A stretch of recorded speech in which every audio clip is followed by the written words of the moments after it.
salut les amis ziar naa leen bu baax a baax dalal ak jàmm ci seen podcast Wolof Tech bi leen di jox lépp lu jëm ci wàllu informatique ak nouvelle technologie maanaam xarala yu bees yi ci kàllaama wolof. alors ñoo ngi ci saison 8 épisode 11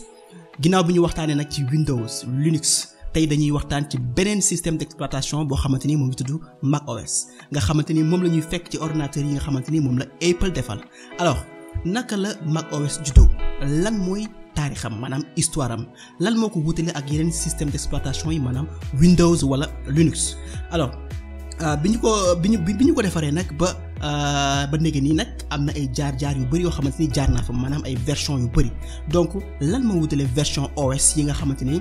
moom la ñu gis mais tamit lan moo wutale xeetu Mac yi nga xamante ni dañ koy dégg saa su ne da ngay dégg ñu naan la ay Mac ay MacBook Pro ak yu demee noonu. alors mënuñoo wax ci Mac nag OS ba pare te waxuñ aussi ci App Store maanaam fi nga xamante ni foofu la ñuy denc affaire yi. alors naka la développeurs yi aussi di def ba defar application yi nga xamante ni foofu lañ koy defar. alors épisode tey bi nag bu xumb lay doon je pense dina neex trop parce que dañuy ci ànd ak suñu invité boo xamante ni duñ ko sax présenter parce que ñëpp xam nañ ko déjà ci communauté bi moo ngi tudd Ibrahima Ciss maanaam xam-xamam màcc ci lépp lu jëm ci defarum ay application yi nga xamante ni day daw ci Mac yi wala iPhone yi. Ibrahima nag yaakaar naa ni bokk na ci ñi nga xamante ni dañuy moom lañ gën a sonal ci podcast bi mercredi bi passé aussi bu ñu weesu moom la ñu invité woon mu doon waxtaan ci application bi nga xamante ni moom moo tudd waxtu salaat ak bi demee noonu tey nag dañuy fas yéene wax ci Mac OS. Ibrahima nuyu nañ la dalal ak jàmm ci podcast Wolof Tech. hello Ibrahima sama turandoo maa ngi lay nuyu di la ziar di nuyu auditeurs yëpp. comme ni ma la koy waxee rek c'est toujours mais vraiment un plaisir di dellu si podcast bi di partager as tuut bi ñu suñu borom may si wàllum xarala yi. macha allah. alors Ibrahima man tey nag dama soj bu métti moom daal maa ngi nii sama café lay naan nii ak citron xam naa nag du ñàkk tey ay fin bi dina bëri trop ci épisode bi. non mais coolul dañ koy gérer incha allah. alors kontaan dëgg laa am nag pour dalal la ci podcast bi saa su nekk. ndaxte car macha allah explication yu leer ngay faral di joxe à chaque fois bu ñu la invité ak pédagogie boo xamante ni bu am solo ngay def pour booy génnee xam-xam bi mais Ibrahima yow da ngay joxe ay cours ci école yi wala nu demee noonu da ngay def cours. non pas particulièrement mais lu ma xalaata def la en tout cas. incha allah war nga ko def parce que franchement li ngay expliquer moom franchement baax na trop quoi te xam naa ne étudiants yi soxla nañ la quoi. non dinañ gis sa ngay incha allah yàlla baax. ok incha allah alors ay ñu dem ci suñu épisode tey bi maanaam Mac OS système d'exploitation bi daw ci ordinateur yi nga xamante ni moom la Apple defar.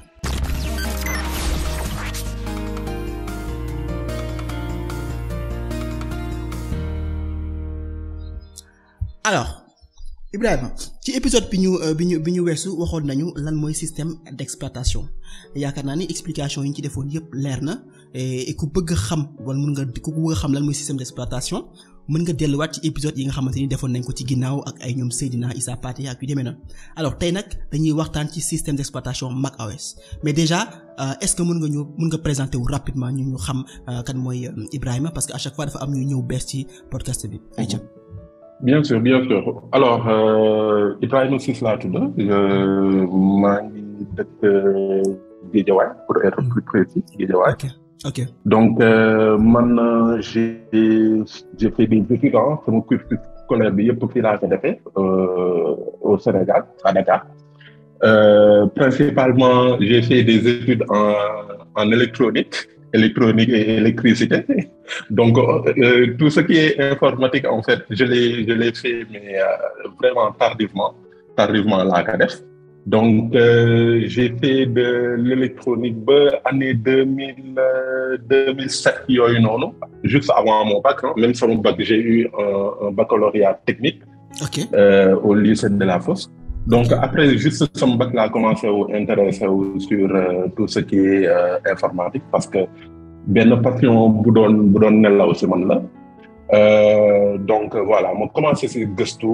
xool nu ñuy defaree des pages internet des pages web plutôt dem ci le site du zéro temps yooyu noonu mooy actuellement Open Classroom avant le site du zéro la tuddoon voilà Matteo Nebra n'est-ce pas. ok donc dem xam naa j'ai le même parcours ak say auditeurs yu bëri certainement. ok voilà donc dem site du zéro commencé jàng langage yi parce que juste avant dama commencé woon def du design. Tout ce qui est Photoshop parce que man je suis benn nit boo xam ne j'aime le visuel donc tout ce qui est infographie foofu noonu laa njëkk a commencé même bien avant programmation bi donc doon dugg ci ay tuto yu ma doon fekk sur des sites assez célèbres dans le temps comme Abdou Zedo tu vois di def des montages graphiques et cetera après nag passion wu programmation bi dugg ma. Parce que avant programmation bi doon naa commencé réaliser ay maquettes web design donc des maquettes pour le web donc mais dama xawoon limité parce que je me disais que oui je sais réaliser mën naa defar ay maquettes pour le web mais mënuma réaliser page web bi donc de fil en aiguille noonu laa commencé di soblu di xool comment réaliser ces maquettes web donc ma commencé dugg si kii nu mu tuddati si du zéro jàng langage HTML. CSS affaire bi neex ma trop tamit. vraiment ma commencé di réaliser de petites choses par-ci par-là di mën a transformer en tout cas maquette yi ma doon def pour Photoshop en page HTML CSS en page statique. D'accord donc comme ça après amour bi dugguma nga jàng HTML CSS après duggal ci interactivité avec du JavaScript mais tu restes toujours dans du statique après nga dem jàngi benn langage dynamique comme du PHP pour interagir ak serveur donc à partir de là maintenant en 2012 ma dugg sama première boîte qui se nomme Batiflux. Et puis voilà comme ça comme développeur web full stack donc depuis lors quand même on commencé de monter en compétences techniques ci yeneen langage et en 2014 on commencé sur tout ce qui est Mac et développement d'applications iPhone parce que temps yooyu iPhone laa yoroon. et yoroon naa Mac ma ne comme que Mac bi dafa cher quand même il faut le rentabiliser n'est-ce pas. business bi ñëw quoi. voilà c'était une machine qui m'avait coûté plus de 500 000 à l'époque. donc c'était très cher balaa ma koy am daj naa lu nekk. dajale naa ba sonn. macha allah. donc voilà bi ma amee Mac bi et puis ma commencé sëgg nag sur tout ce qui est développement d'applications iOS maintenant. Et puis après ma amoon ci chance intégrer des boîtes quand même yoo xam ne dama fa doon def toujours du développement iOS du développement web et cetera ba léegi nii où maintenant je suis consultant di liggéey ak des boîtes mais en tant que développeur iOS voilà. macha allah alors mais parcours bi am na solo trop man li ma ci jàng sax dafa bari tu vois. parce que yaa ngi jóge ci électronique bi ak yu demee noonu ñëw tey ba ci développement iOS bi alors man damay gis foofu benn engagement ak benn ñambar nga am solo laa ci gis alors te parce que loolu noonu day permettre nit ñi aussi ñu mën a xam à chaque fois que ne ak fu ñu mënti nekk xam-xam bi dafa ubbeeku mën nañ jàng lu leen neex tu vois alors je pense que moo tax sa jaar-jaar bi am na solo trop et je pense que dina inspirer aussi jeunes yu bari comme ni ñu ko bëggee di defee à chaque fois et loolu moo tax duma ko tàyyi di wax ni laajte tout le temps parcours yi parce que mën na inspirer suñu jeunesse bi alors sa parcours moom am na solo trop te xaw na niroo ak sama parcours tuuti parce que man aussi ci yooyu laa nekkoon tu vois ay Matteo yu demee noonu ay développement ay montage vidéo ak yu demee noonu loolu laa njëkk def sax affaire yi développement tu vois après ma dem économie def ay économie mu jigee affaire bi amour bi rattrapé ma ba ma defaat affaire technologie informatique ak yu demee noonu quoi mais c'est hyper intéressant voilà alors dañuy dem nag je pense te si li nga xamante ni tey moom ñu fi indi tey muy waxtaan ci Mac OS alors Ibrahima lan mooy Mac OS ak lan nga ñu mën a wax ci taarixam waaye tamit li ko wutale ak yeneen système d'exploitation yi maanaam Windows ak Linux. Alors Mac OS comme ni nga ko waxee ci njëlbeen bi c'est un système d'exploitation. Donc pour ñu xamul système d'exploitation on va juste rediriger leen ci les podcasts passés. Voilà mais Mac OS comme Windows wala Linux, c'est un système d'exploitation, n'est-ce pas? Alors, c'est un système d'exploitation boo xam ne da nga koy fekk principalement si ordinateur Mac yi, ok? Donc ordinateur Mac yi, je pense que après dinañ si waxtaan. Mais voilà, c'est fait exclusivement pour les ordinateurs Mac que Apple di defar. Donc historique Mac OS, déjà la première version de Mac OS mi ngi génn en 2001, ok? Mi ngi génn en 2001 et c'est Apple qui l'a fait sous la tutelle de son président Steve Jobs. Okay. Voilà, donc loolu daal mooy Mac OS. Alors depuis 2001, bien évidemment, ba léegi nii il y a eu énormément de versions. Donc Mac OS quasiment chaque année quasiment day génne version bu bees chaque année. Donc depuis sa création. Donc version yi après je pense que dinañ ci ñëw. Mais principalement Mac OS système d'exploitation là boo xam ne déjà il se base aussi sur Unix, ok? Qui est le noyau un peu comme sur Linux, qui se base aussi sur Unix. Donc voilà, Mac OS c'est un système d'exploitation qui se base sur Unix avec benn interface graphique boo xam ne day permettre utilisateur bi quand même d'interagir avec les parties yenn partie wu système. ok ok alors je pense que sax déjà waxaale nga sax déjà benn question bi nga xamante ni bëggoon naa ko laajte maanaam ci épisode yi ñu weesu dégg nañ gars yi naan Mac OS parce que dañ ko introduire noonu rek quoi naan Mac OS X dafa basé wu ci système d'exploitation Linux noyau Unix tu vois. Alors bëggoon naa xam aussi naka la loolu demee naka la dem lu tax ñu ne dafa basé wu ci Unix ak loolu naka la demee mais je pense que xaw nga ko brosser tuuti mais am na loo ci bëgg ajouter wala. Oui, bien sûr. Donc xam nga tey jii soo bëggee defar ce système d'exploitation from scratch maanaam à partir de zéro. day metti. ok donc tey jii système yi ñuy utiliser yëpp dafa am si lu ñuy basé wu si benn noyau bi ñu basé. donc yow da ngay jël noyau bi comme que noyau bi c'est libre parce que dafa déjà il y a Unix et Unix maanaam Unix avec capital U majuscule N majuscule I majuscule et X majuscule. kooku trademark la loolu trademark la mi ngi mel ni tey jii nga ne IBM. voilà donc kooku noonu on peut dire que benn corporation la benn entreprise la ñoom nag ñoom moom Unix maanaam noyau bi Unix avec petit i petit n petit i petit x n'est-ce pas maintenant noyau boobu noonu yow sooy defar sa système d'exploitation mën nga dem jënd noyau boobu noonu d'accord nga moom noyau bi maintenant si noyau boobu noonu de construire ci kaw ce système d'exploitation. Donc Mac OS noonu la bindoo tey dafa dem jëndi licence Unix, ok mu moom ko ba pare mu jël noyau boobu noonu construire ci kaw teg ci kaw ay composants. Donc composants yooyu noonu mu teg ci kaw loolu noonu mooy former tey jii système d'exploitation Mac OS. Parce que comme ni ma la ko waxee tey jii nga ñëw construire à partir de zéro. Ton système d'exploitation day xaw a metti en fait parce que tu as besoin de beaucoup de composants, d'accord? Donc kooku noonu c'est day xaw a metti même pour benn entreprise bu mag boo xam ne c'est Apple boo xam ne ils ont des dizaines de milliers d'ingénieurs, d'accord? Donc da ngay dem jëndi benn affaire boo xam ne ça existe ba pare boo xam ne c'est testé, ça fonctionne, ok? Après yow nag nga construire ci kawam ba am li nga bëgg. Voilà, okay. Donc Mac OS noonu la bindoo tey. Alors mais c'est hyper intéressant affaire boobu nga expliquer je pense que sax war na mën a pousser gars yi defar seen propre système d'exploitation jaaree ko Unix. C'est ça. Man j'attends Sénégalais yi gars yi mais est-ce que am na Sénégalais yu defar ay système d'exploitation wala di ko jéem. Je ne sais pas pour être honnête je sais pas mais tey jii par exemple soo jëlee benn misaal bi mën a jël ci loolu rek mi ngi mel ni tey jii Samsung wala yenn téléphone portable yi nga gis des versions Android, ok version Android téléphone yu bëri c'est-à-dire dañuy dem jëli système d'exploitation Android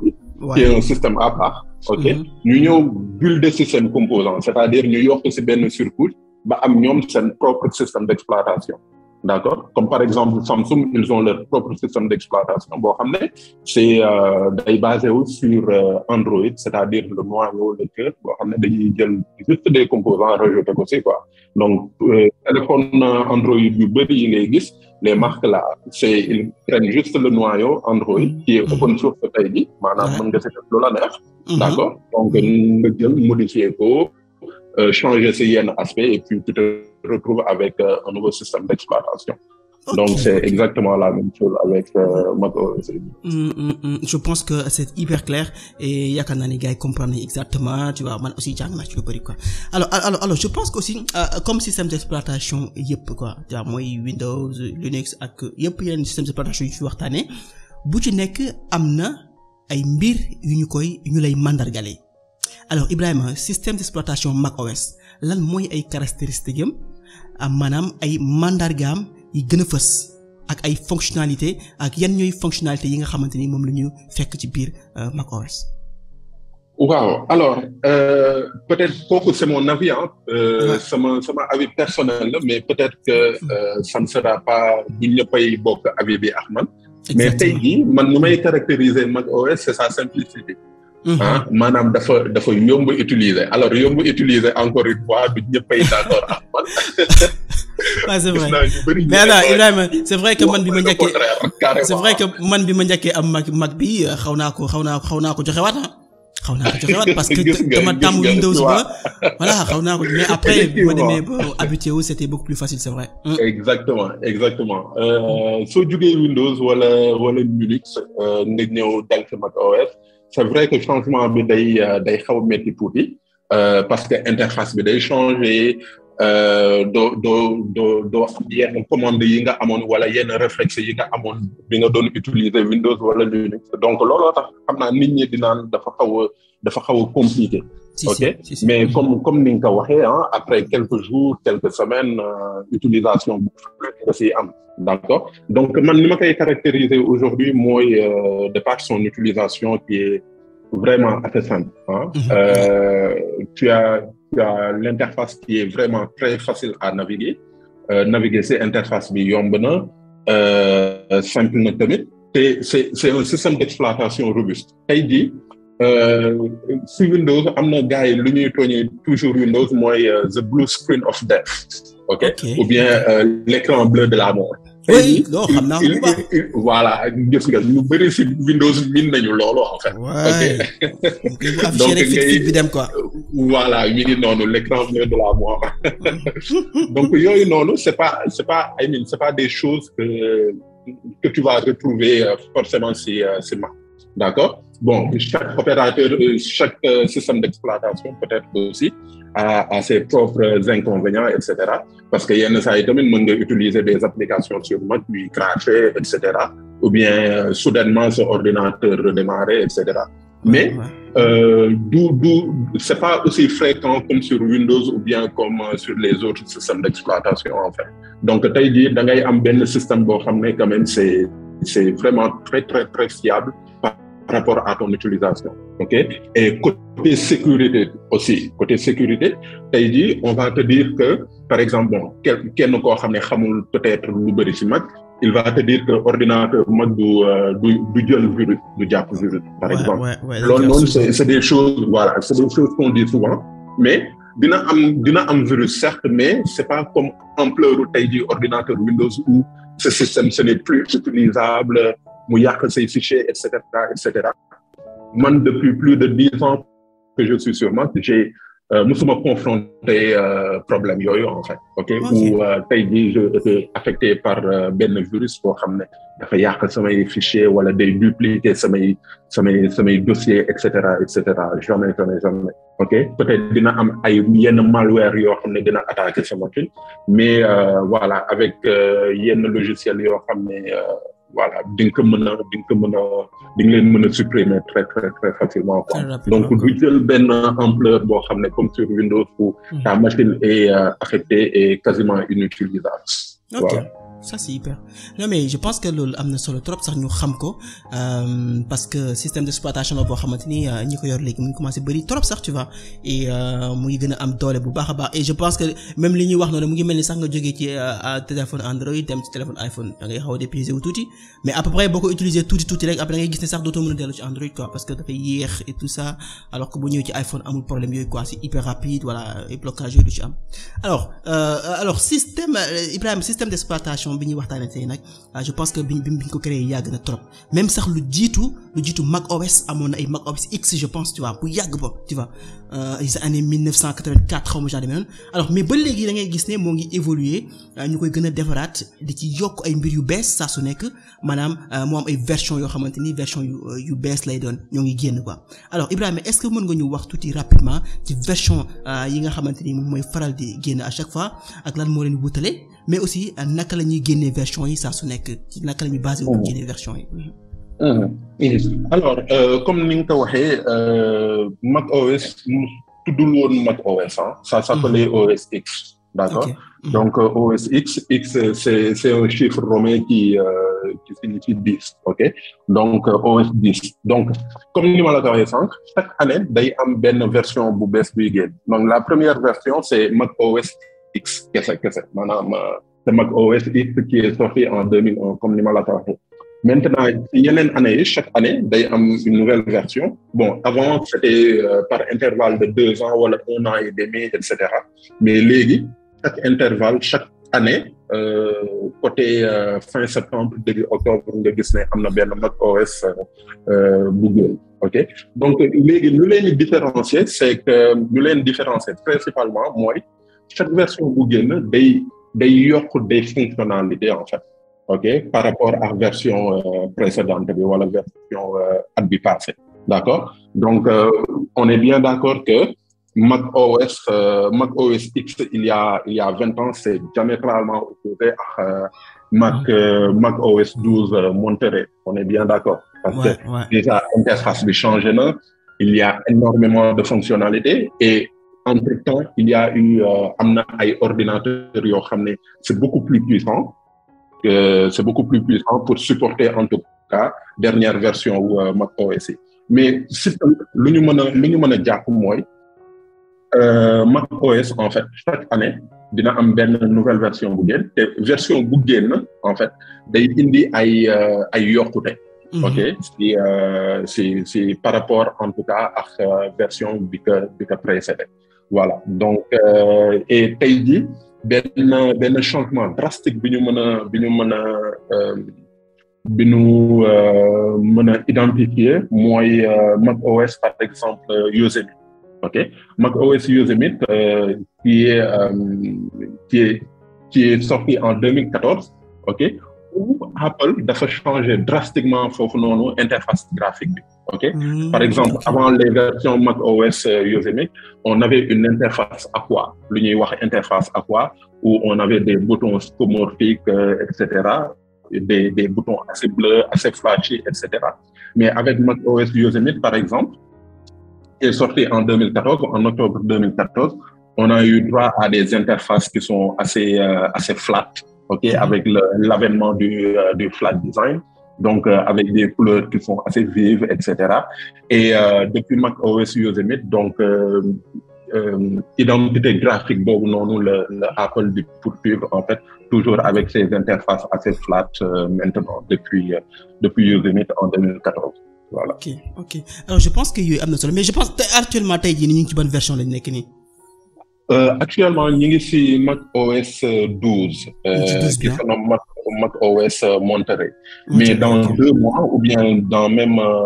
1 mois il y a Mac OS 13 bu nar a génn et ça se nomme Mac OS 23 et ça sera Mac OS version 13 Mac OS 23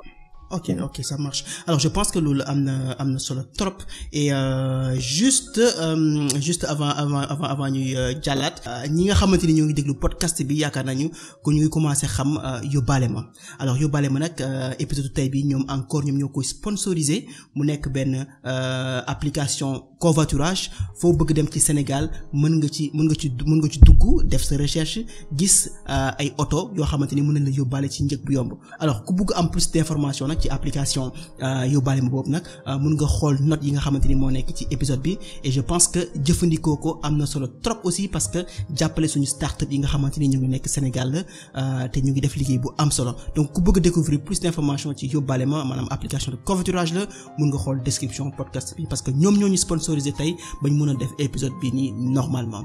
alors Ibrahima ku yàgg je pense intéressé wu nag ci mbiru Mac di nga gis ne am na ay façon ordinateur Mac yu bari yoo xamante ni am na ginnaaw sax système d'exploitation bi nga xamante ni moo nekk ci biir da ngay dégg ñu naan ay MacBook Pro ak yu demee noonu ak ay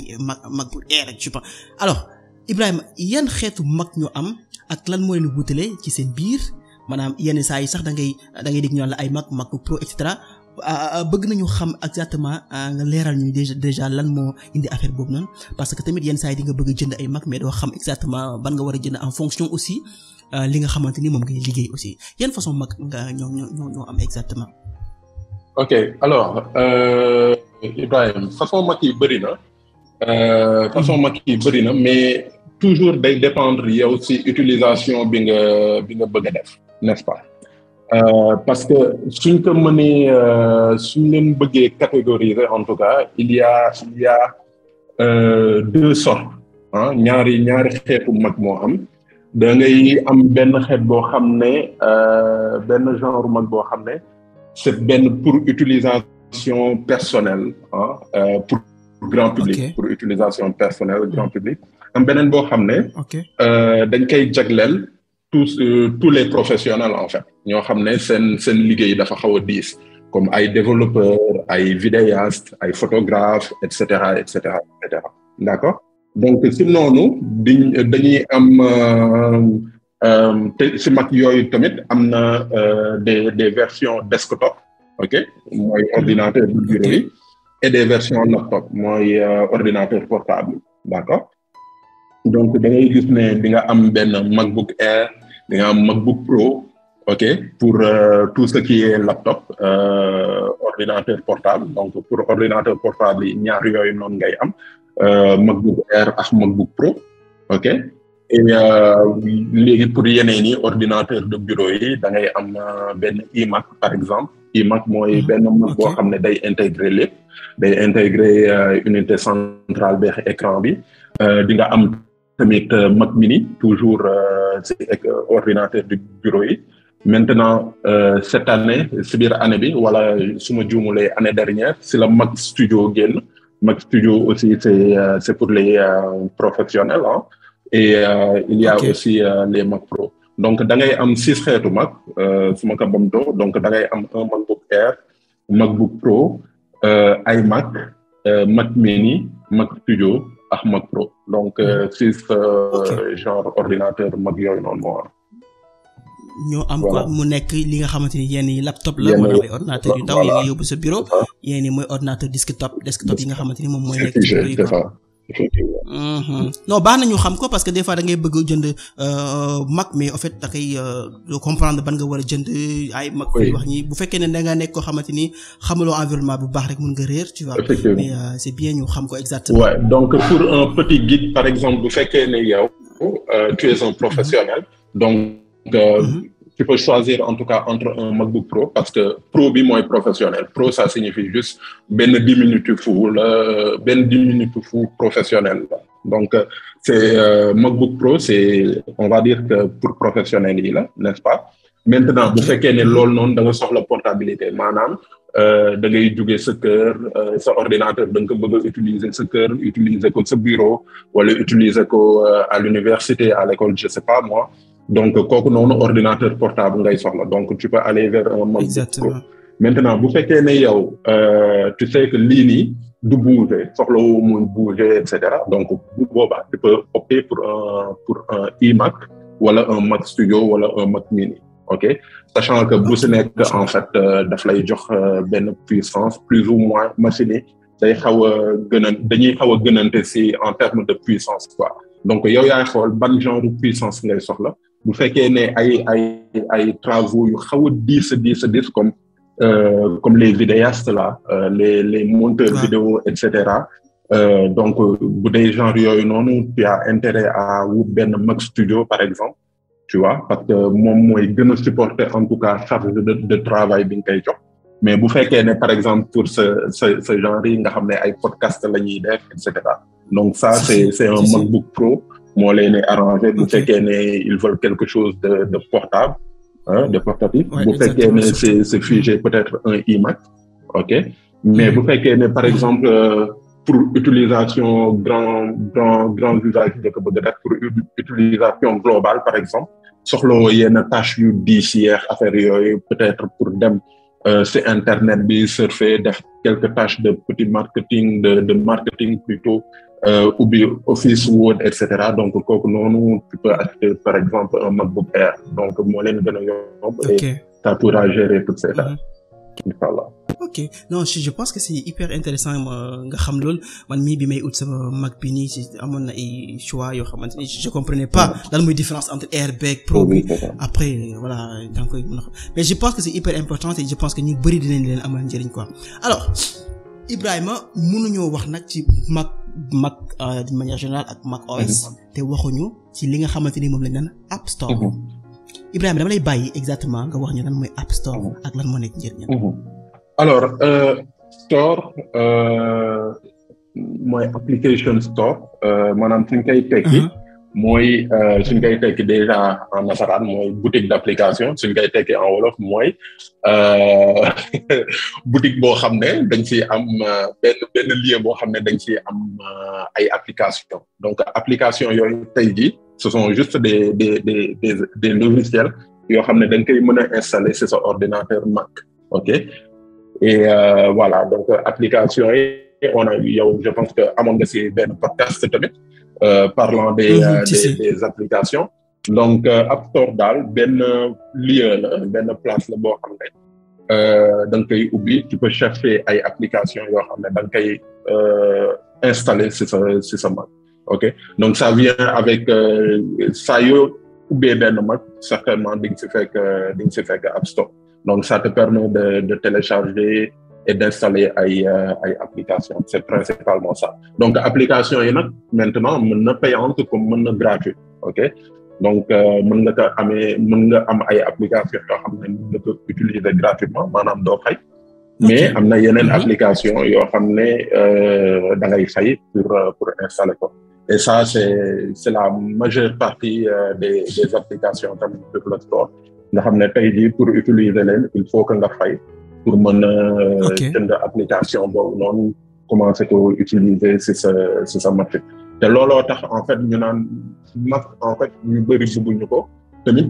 ndax raison boobu noonu en tout cas en Afrique ici parce que nit ñi déjà pour utiliser yenn application yi parce que du bépp application moo c'est compatible ça c'est de un te pour utiliser yenn application yi il faut que nga jënd licence bi parce que sur Mac il est très difficile aujourd'hui nga trouver ay crack par exemple comme niñ ko doon defee sur Windows ou da ngay gis benn application boo xam ne dañ koy jaay mais yow tu vas faire am benn crack télécharger application bi utiliser crack bi et tu vas utiliser l'application comme ça gratuitement ok mais sur Mac c'est un peu plus difficile je ne dis pas que c'est impossible mais day xaw a jafe nga am les cracks d'application moo tax tey jii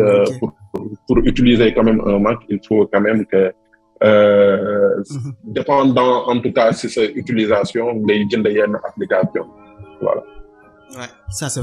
vrai. Alors je pense que explication Mac bi je pense que c'est App Store bi leer na yoo xam ne exactement la mooy après et je pense que mën nañu wax ni daal App Store benn magasin la boo xamante ni foofu la ñuy fekk bépp application boo xamante ni moom mooy dox ci système d'exploitation Mac OS yi tu vois alors application yooyu nag je pense que ay nit ñoo koy defar ñu ci mel ni Ibrahima Ciss nga xamante ni seen xam-xam dafa màcc ci wàllu boobu tu vois moo tax nag sax foog ma laaj la naka ngeen di def ba defar application yooyu ak yan jumtukaay ngeen di jëfandikoo ci xalaat bi ci defar bi ba ci ni ngeen koy dugalee sax ci App Store bi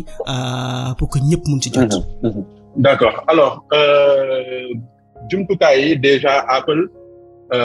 il met déjà à la disposition des développeurs bépp jumtukaay boo xam ne c'est pour développer ay applications pour def ko ci seen App Store d'accord on a am nañu ay outils comme par exemple Xcode boo xam ne environnement de développement la ok Xcode c'est un environnement de développement boo xam ne mën nga ko jëfandikoo pour développer lépp luy application ci plateforme Apple yi pas juste des applications pour Mac mais ay applications pour Mac pour iPhone pour tvOS et pour Apple Watch aussi donc déjà Apple daf lay jox outil yooyu noonu te daf la koy jox gratuitement aussi donc comme niñ ko waxee léegi nii ci store bi ci magasin bi mën nga dem ci store bi télécharger Xcode par exemple ok et une fois que nga télécharger ko ba am ko ci sa biir machine mën nga ko ubbi et commencer di programmer say interface et cetera donc kooku noonu sa application yi ça se crée via Xcode à l'aide d'un langage de programmation comme Objective-C wala Swift voilà. ok machallah et je pense que tey Xcode boobu noonu je pense que tey am na solo trop et comme li ma koy waxee à chaque fois ci biir épisode yi ñuy def mënuñoo wax lépp mais dañuy junj rek comme ça nag après yow mi nga xamante ni yow yaay déglu yow yaay dem sur internet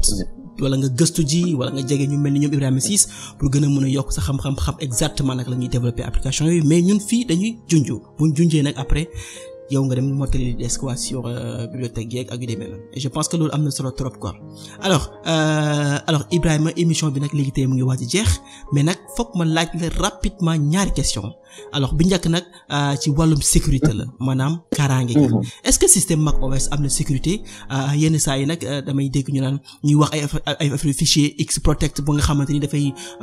lister ay malware yi fa nekk xam yu demee noonu quoi mais aussi ay gatekeeper alors lan nga ñu mën a wax d'une manière générale daal ci sécurité Mac OS. waaw man depuis sama utilisation en tout cas sur système d'exploitation bi mën naa wax ne c'est un système qui est super sécurisé bon un système sécurisé à 100% moom loolu moom déjà il faut savoir que amul donc il y aura toujours des failles et comme ni ñu ko waxee chaque année en fait il y a comme ni ñu ko waxee sànq day am ay versions yuy génn et version yi du indi kese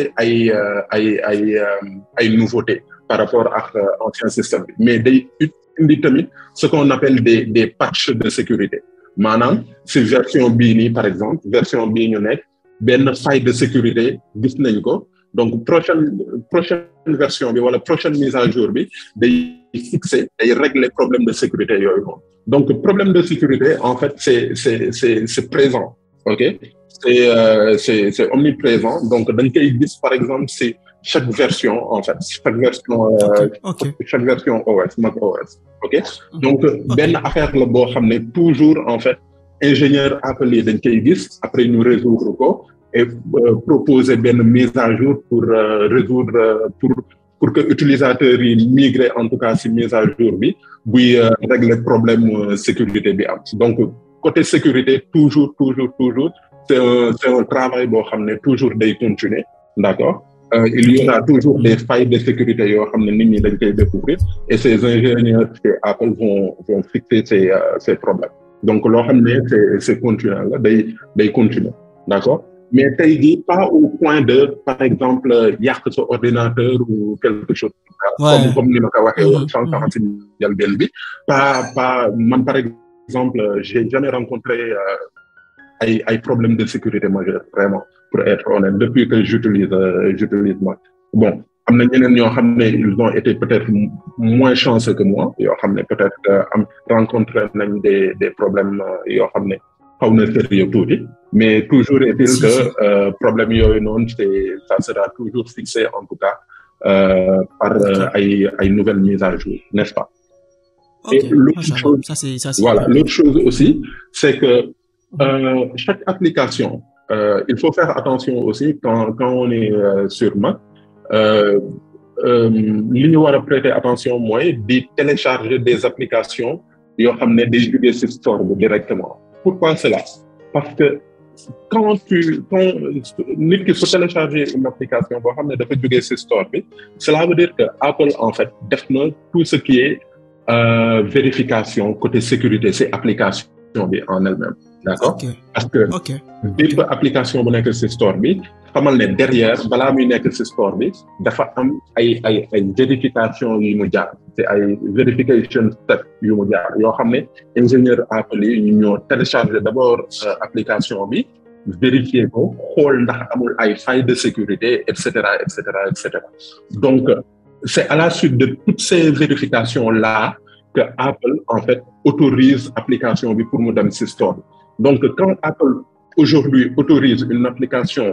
pour mu dem ci store bi maanaam pour nga gis ko ci store bi cela veut dire que application boobu noonu jaar na benn verification process boo xam ne tu peux être sûr que application boobu noonu tey jii du indi ay problème sa ordinateur voilà et voilà donc kooku noonu c'est le premier conseil que j'ai à donner. Et le second conseil mooy même parce que c'est pas application yëpp ñooy disponible ci store bi aussi ça il faut le dire aussi. Il y a des fois nga xool doo gis quoi. Exactement il y a des applications yoo xam ne mën na disponible ci surtout développeur bi mën na disponible ci ay site et cetera yoo xam ne da koy télécharger directement mais même application yooyu noonu tey jii pour nga installer ko ci sa machine. La première fois que tu lances application bi daf lay laaj ndax wóolu nga développeur bi développer application bi n'est-ce pas donc et il te donne toujours l'option de choisir entre oui et non ok si tu choisis non cela veut dire que application bi du mës a daw ci machine bi parce que c'est pas une application qui a été vérifiée n'est-ce pas par Apple et développeurs yi tamit am nañu choix par exemple man tey jii Waxtu Salade dont on a parlé mercredi dernier Waxtu Salade mën naa ko développer def ko sama site professionnel en fait def ko sama site mais damay wax Apple ñu def benn ce qu'on appelle une notarisation mooy da ngay développer application bi nga envoyer build bi wala APK bi comme ni ko développeur Android bi di waxee nga envoyer ko Apple donc Apple daf koy vérifier su ko vérifier ba ne la ok application bi maintenant c'est bon amul benn souci majeur wala amul benn problème de sécurité ñu envoyer waat la APK bi ne la maintenant mën nga ko distribuer d'accord donc léegi soo ko distribuer maintenant utilisateurs yi dinañ ko mën a utiliser sans problème donc il faut en tout cas soit nga télécharger application yi directement depuis l'App Store soit nga télécharger une application boo xam nga ne ñii ils vont jamais essayer de faire des choses assez néfastes en fait assez négatives sur sa machine ay développeurs yi yoo wóolu la wala entreprise boo wóolu la nga télécharger seen application. Ok alors je pense que loolu am na solo bu baax a baax c'est-à-dire problème de sécurité la balaa ngay installer benn application li gën mooy nga jëlee ji ko ci App Store bi tu vois wala na la leer na développeur bi ko def aussi ku wóor la te deful benn application benn amul benn faille de sécurité bu nekk ci biir boo xamante ni mën nañ ko exploiter pour après attaquer la parce que voilà dina ci am application yoo xamante ni mën nañ ci dugal loo xamante ni yow boo ko installer sa machine nit ñi mën nañ la attaquer wala yu demee donc moo tax am na solo bu baax a baax leeral yi nga xamante ni indi ko ci côté sécurité bi et je pense que c'est très bien. Alors laaj beneen bi mujj nag ginnaaw sa jaar-jaar ci système Mac parce que xam naa ne yaa ngi koy wax léegi plus de 10 ans yaa ngi utiliser système Mac yi tu vois est-ce que mën nga ñu wax ñaari mbir yoo xamante ni tey moo tax yow ngay jëfandikoo Mac ci sa liggéey. Ok donc comme sànq ni ma ko waxee man dans les années 2011-2012 je faisais de l'infographie. Ok donc temps yooyu noonu en fait je m'étais orienté plus vers tout ce qui était web design ok et temps yooyu amoon na benn application boo xam ne c'était une application très célèbre boo xam ne ça se nomme Sketch. Ok mais application bi malheureusement ce n'est disponible que sur Mac. ok mais application bi moom moo gënoon a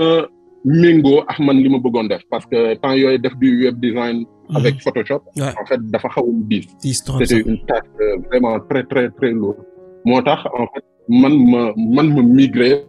principalement vers Mac parce que ce qu'il faut savoir aussi avant de faire la migration il faut s'assurer que tey jii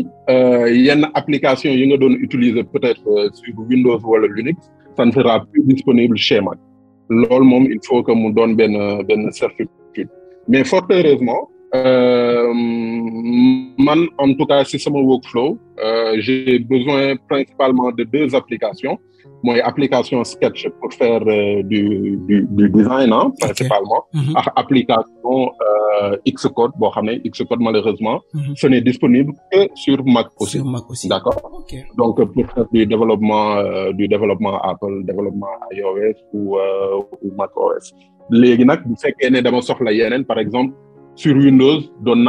naa faral trop di jouer di def des jeux vidéo avec ma machine. Donc dans ce cas-là j'achète juste une autre machine Windows boo xam ne dama koy dédié yenn tâches yi quoi comme tâche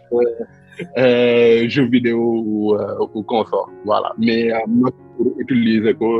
de manière assez professionnelle. Donc man principalement sama usage bu Mac loolu la. C'est utilisé professionnellement pour mon travail professionnel principalement. Machallah, c'est-à-dire tout ce qui est design avec Sketch ak aussi développement bi avec Xcode. Alors je pense que loolu leer na trop sax. Alors comme ni nga koy waxee ci wolof nag li duuf ci nag bi xajul ci cin bi épisode bi jeex na bëgg nañ di waxtaan ak yow à tout moment et je pense que di nga ñëwaat Ibrahima parce que ci fin saison bi dinañ def benn épisode boo xamante ni dañuy dajale waa Windows waa Linux ak waa macOS def benn épisode boo xamante ni bu toj lay doon je pense et je pense que épisode boobu foog nga ñëw aussi pour que gars yi mu mun a am benn dualité gars yi mun a waxtaan bu baax ci système d'exploitation yooyu inshallah pour tëj saison bi alors Ibrahima lan moo nekk sa mot de la fin. waaw mais di lay jaajëfal comme d'habitude machallah podcast bi am na solo lool am na njëriñ lool di la ñaanal suñu boroom yóbbu ko fu raw sa njort inshallah. En tout cas man c'est toujours un plaisir de venir en tout cas discuter avec toi machallah c'est quelque chose que j'apprécie bien. di ziar aussi sa auditeurs yi. di leen jégalu baat bu diis bi tamit. non même pas non kalaama bi leer na trop machallah. voilà donc di jaajëfal ñëpp di lay ñaan wér tamit. donc di